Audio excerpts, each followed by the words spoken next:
1791년 11월 4일에 미국의 초대 대통령을 지낸 그 워싱턴 장군이 이끄는 군대가 세인트 클레어에서 참패를 당합니다. 그런데 워싱턴 장군은 얼굴에 표정이 평안합니다. 자기가 이끄는 군대가 참패를 당했는데도 편안한 거예요. 그러자 참모가 장군에게 말합니다. 우리가 결정적인 참패를 당해 앞으로 걱정입니다.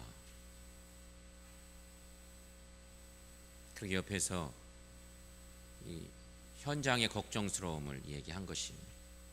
이때 워싱턴 장군은 몹시도 불안해하는 참모에게 이렇게 말을 했다는 것입니다. 뭐가 걱정인가? 이겨도 하나님의 손안에 있고 저도 하나님의 손안에 있는 것을 단 한 가지 가장 중요한 것은 내가 하나님의 사랑을 신뢰하고 믿음 안에 사는 것일세. 이렇게 얘기를 했다는 것이죠. 여러분, 우리는 어떤 일이 일어나면 그동안 일어난 일들 중에서 나쁜 일들만 기억해내는 경향이 있습니다.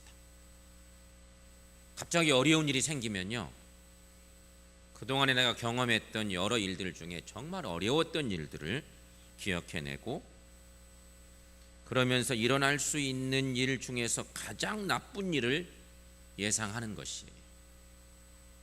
일어날 수 있는 가장 좋은 일이 아니라 가장 나쁜 일, 가장 어려운 일이 일어나면 어떻게 할까 하는 걱정을 하는 것이죠. 바로 그 생각이 마음을 사로잡아서 근심하고 걱정하게 만드는 것입니다. 이렇게 나쁜 것을 생각하면 현재 상황이 실제 상황보다 훨씬 더 나쁘게 보이고 더 불안하고 두렵고 상황을 더 나쁜 방향으로 몰아가게 된다고 하는 것이죠.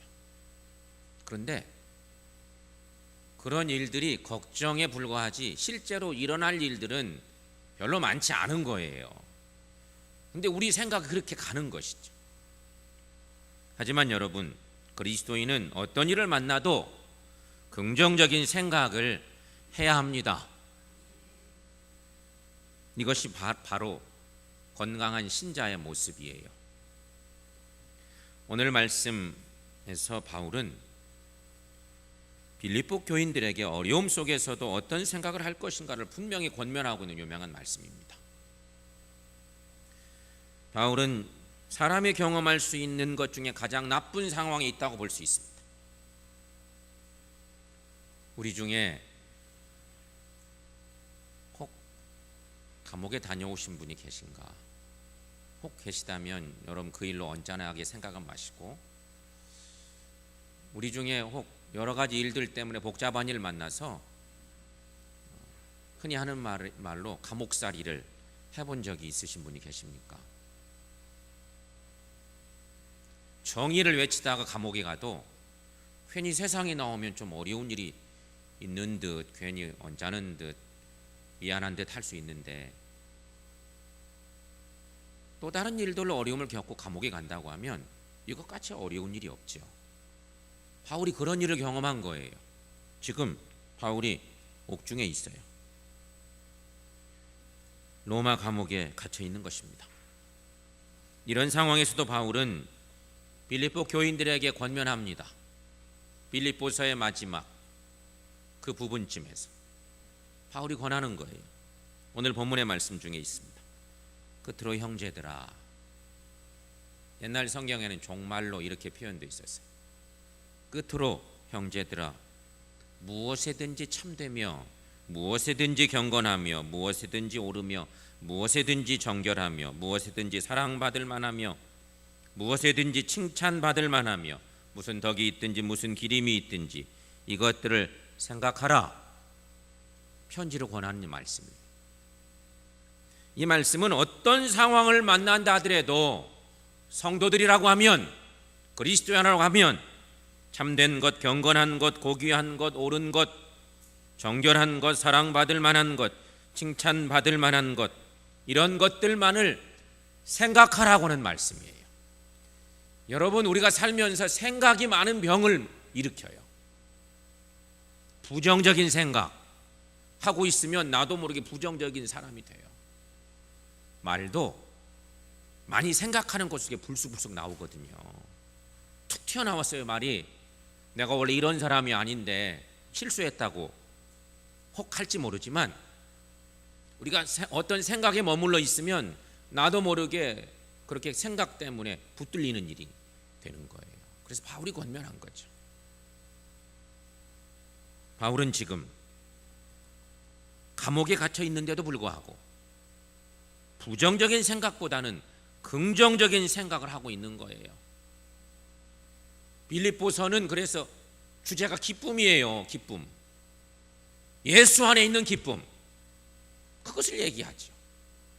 감옥에 갇혀 있는 이 사도가 교우들을 향해서 편지 쓰면서 이렇게 가르치고 있죠. 부정적인 것이 아닌 긍정적인 것을 생각했습니다. 여러분, 긍정적인 것은 이꼬르 믿음이에요. 믿음. 긍정적인 것은 믿음의 생각을 말하는 거예요. 인생이 어려운 순간마다 승리하기를 원하십니까? 그렇다면 믿음의 방법을 취하시기를 축원합니다. 믿음의 방법이 뭘까? 인생은 어려운 일들을 우리가 만날 수밖에 없는 때도 있는데, 정말 승리하기 위해서는 믿음의 방법을 취해야 되는데, 첫째는 믿음의 방법, 첫 번째는 하나님의 목표를 찾는 것입니다. 하나님의 목표를 찾는 거예요. 유명한 선교사 허드슨 테일러는 이런 얘기를 남겼다고 합니다. 삶의 문제는 환경이 얼마나 어려운가가 아니다. 삶의 진정한 문제는 하나님과 당신의 관계이다. 당신이 전능하신 하나님과 얼마나 가까이 있느냐, 그것이 진정한 중요한 삶의 문제이다. 여러분, 지금 예배드리는 이 시간에도 하나님과 어떤 관계를 맺고 있습니까? 여러분, 하나님을 예배할 때 어떤 모습으로 하나님을 예배하고 있습니까? 여러분, 그렇습니다. 여러분이 당한 환경이 얼마나 무서운가, 여러분의 원수가 얼마나 흉악한가, 여러분이 빠진 곤경이 얼마나 깊은가, 여러분이 걸린 질병이 얼마나 독한가에 상관이 없어요. 삶의 진정한 문제는 우리가 당한 환경의 심한 정도가 아니라 하나님과 여러분의 관계인 줄로 믿으시기를 축원합니다. 하나님은 당신의 자녀들을 정말로 사랑하셔서 독생자 예수님까지도 보내주셨어요. 하나님이 그의 자녀인 성도들에게 무엇인가를 주실 때에는 자녀들을 위한 목표가 있어요. 그런데 우리는 겉 포장만 보고 우리에게 해로운 것을 주셨다고 불평하며 절망할 때가 많아요. 여러분, 한번 생각해 보세요. 비유적으로 한번 생각해 보십시다. 부모가 허약한 자녀에게 보약을 다려줍니다. 부모 마음에 자식이 약해 터졌어. 매일 아프기만 해. 운동 나갔다가 금방 병 나버려. 만약 이런 문제가 있다고 해보세요. 그러면 부모 마음에는 이 자녀에게 보약 먹여서 건강하게 만들려고 할 거예요. 그래서 보약을 만들어 먹였어. 그런데 그 보약은 아이들 입에는 씁니다. 그래서 아이들이 먹지 않으려고 하고 그 약을 먹으라고 하는 엄마에게 화도 낼 때가 훨씬 많죠. 써 죽겠는데 자꾸 먹으라고 한다고. 그래서 투덜투덜 되는 것이죠. 그러나 여러분, 보약은 자녀들 건강하게 하려는 부모의 사랑이 담긴 약입니다. 베드로전서 5장 10절 말씀을 보면 하나님이 당신의 백성들에게 고난을 주신 것은 이런 것이라고 말씀한 바가 있어요. 여러분 함께 읽어보겠습니다. 너희를 친히 온전하게 하시며 굳건하게 하시며 강하게 하시며 털을 견고하게 하시리라. 아멘. 하나님의 자녀에게 고난을 주신 이유는 하나님의 목적, 하나님의 목표에는 이런 은혜가 있다고 말씀하시는 거죠.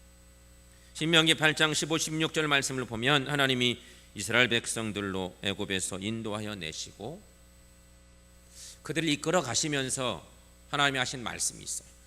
이미 40년 광야 생활을 마치고 난 뒤 모세가 이때를 회상하면서 이스라엘 백성들에게 주시는 귀한 말씀 중에 하나, 신명기 8장에 보면 이런 말씀이 쭉 나가죠.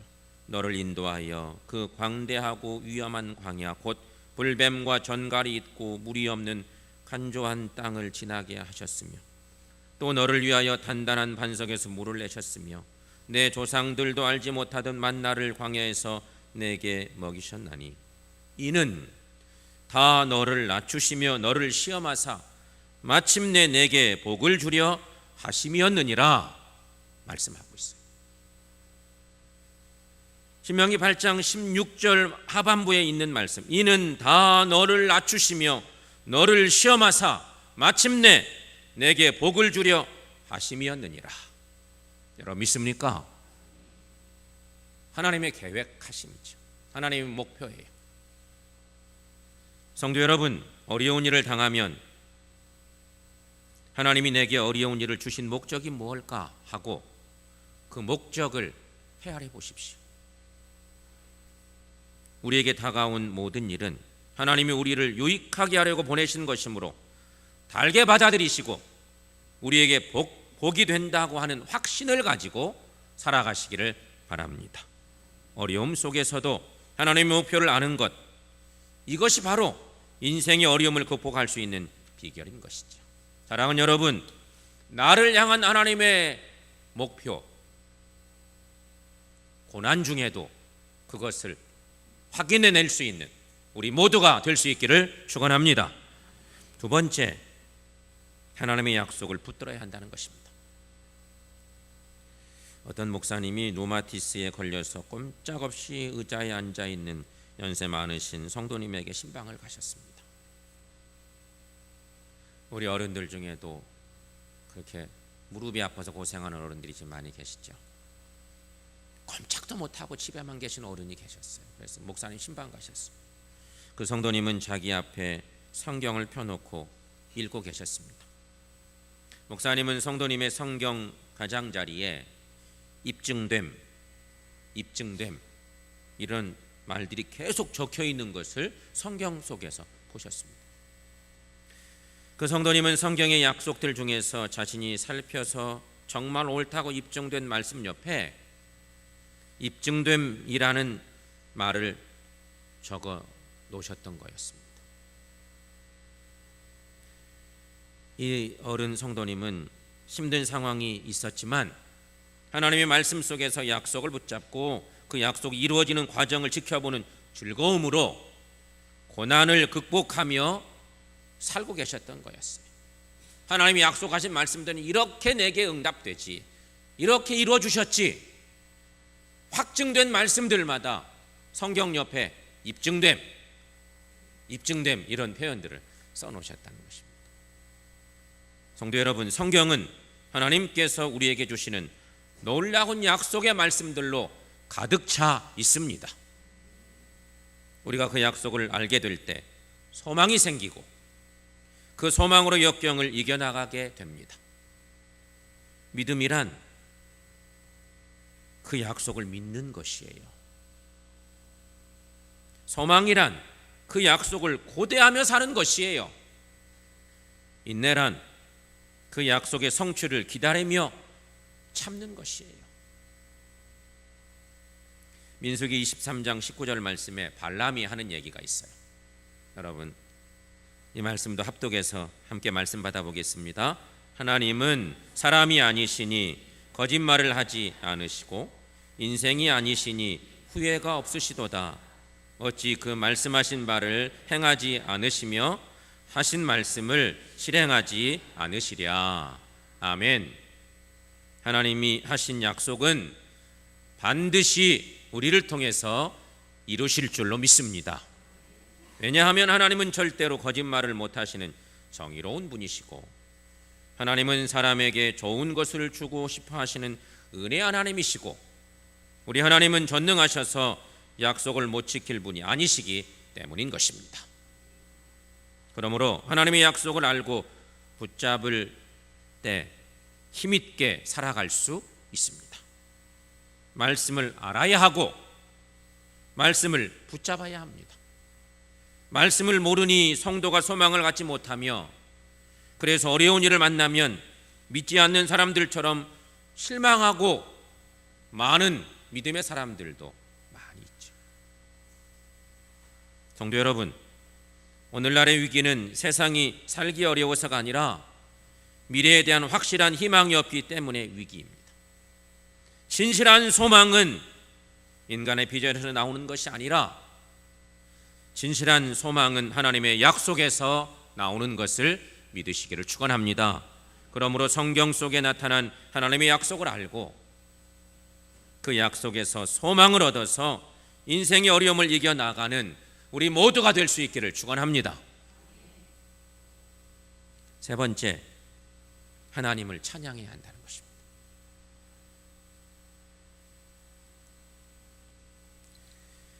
여러분 많이 들어보신 유명한 부흥사 무디 목사, 벌써 오래전 인물이죠. 무디 목사님이 전도여행을 다닐 때 그 목사님의 전도여행을 도운 유명한 찬양 사역자가 있었습니다. 그 사람이 바로 데이비드 생키라고 하는 사람입니다. 유명한 부흥선교사 목사님을 따라다니면서 많은 말씀 듣는 성도들에게 은혜를 끼치고 마음의 문을 열어준 유명한 찬양 사역자였어요. 하루는 이 생키가 증기선을 타고 강을 여행하고 있었습니다. 이 유명한 찬양 사역자인 생키를 알아본 사람들은 그에게 노래를 부탁했고, 이 생키는 그 자리에서 목자의 노래라고 하는 노래를 불렀다고 합니다. 그 자리에서 그냥 하나님을 찬양하는 목자의 노래라는 찬양을 부른 것입니다. 생키가 이 노래를 다 불렀을 때 그 노래를 듣고 있었던 어느 신사가, 수염이 더부룩하고 얼굴이 검게 탄 신사 한 사람이 생키 앞으로 와서, 당신 남북전쟁 당시 북군에 근무한 적이 있어? 이렇게 묻는 것입니다. 남북전쟁 때 이야기를 묻는 것이에요. 내가 그때 입대해서 군생활한 사람입니다. 이렇게 얘기를 생키가 했습니다. 그러자 그 사람은 1862년 어느 달 밝은 밤에 보초 근무를 쓴 것을 기억하느냐, 이렇게 묻는 것이었습니다. 생키는 놀라면서 딱 그런 적이 기억난다고, 군 생활하는 중에 보초 근무 쓴 거, 그렇게 대답했습니다. 그러자 그 사람은, 나도 그날 그곳에서 포초를 섰는데 나는 남군 군인으로 그 전장에 참가하면서 다음과 같은 얘기를 그때 회상하며 얘기하는 거예요. 당신이 초소에서 보초를 서는 것을 내가 발견했을 때 저놈은 내 밥이다 생각을 하고 총을 당겨서 당신을 죽일 생각을 했다는 것이.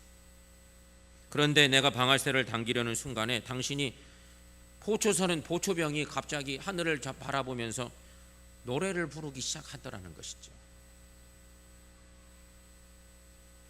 나는 방아쇠를 당기려다가 손을 빼고 저놈의 찬송이나 저놈이 찬송을 다 부를 때까지 좀 기다려보자 이렇게 생각을 하고 그 찬송을 듣고 있었는데, 그때 당신이 부른 찬송이 바로 지금 부른 찬송이었어. 목자의 노래. 당신이 그 찬송을 부르는 순간 나는 나의 어린 시절이 생각나고, 하나님을 잘 섬기다 먼저 돌아가신 우리 어머니가 생각나게 되었어. 당신이 찬송을 다 부른 후에 내가 다시 총을 들어 당신을 쏘려고 했는데 도무지 그럴 수가 없었어. 내 팔에 맥이 탁 풀려서 총을 쏠 수가 없었다는 것이. 그러면서 그는 말합니다. 그날 그 찬송이 바로 당신을 살렸어. 이런 얘기를 하더라는 것이죠. 성도 여러분, 찬송은 우리를 죽음에서 구원해내는 능력이 있습니다. 그래서 찬양하는 우리들이라고 하면 어떤 절망 속에서도 구원받는 놀라운 은혜를 힘입을 줄로 믿으시기를 축원합니다. 성경은 우리에게 찬양할 것을 권하고 있어요. 시편 66편 1절 2절 말씀, 여러분 자막 통해서 한번 또 말씀 받습니다. 온 땅이여 하나님께 즐거운 소리를 낼지어다. 그 이름의 영광을 찬양하고 영어롭게 찬송할지어다. 아멘. 또한 시편 71편 14절에서 다윗은 이렇게 노래하고 있습니다. 함께 읽습니다. 나는 항상 소망을 품고 주를 더욱더욱 찬송하리이다. 아멘. 찬송만이 우리를 인생의 어려움에서 이기게 하는 놀라운 비결이 있음을 믿으시기를 축원합니다. 성도 여러분, 오늘도 인생의 어려운 순간을 만나고 계십니까? 누구에게도 말할 수 없는 답답하고 힘든 인생의 어려움을 만난 여러분 계십니까? 어려움 중에도 믿음의 생각으로 마음을 채우시기를 축원합니다. 이 긍정적인 생각이에요. 부정적인 생각 해가지고는요, 여러분 삶의 자리에서 복된 일이 일어날 수가 없어요. 아무리 어려워도 믿음의 생각으로 여러분 마음을 채우시기를 바랍니다. 어려운 순간을 만날 때에 하나님이 내게 어려움을 주신 목적이 무엇일까를 묵상해 보십시오. 동시에 하나님의 약속을 붙드십시오. 그리고 어떤 어려운 상황에서도 하나님을 찬양하십시오. 이것이 인생의 어려움을 극복하는 중요한 믿음의 비결들인 것입니다. 사랑하는 성도 여러분, 이제 인생의 어려움 속에서도 믿음 잃지 마시고 주님의 도우심을 바라보시기를 축원합니다. 그래서 삶의 어려운 순간마다 주님의 은혜로 형통한 삶 살아가는 저 여러분들 모두가 될 수 있기를 축원합니다.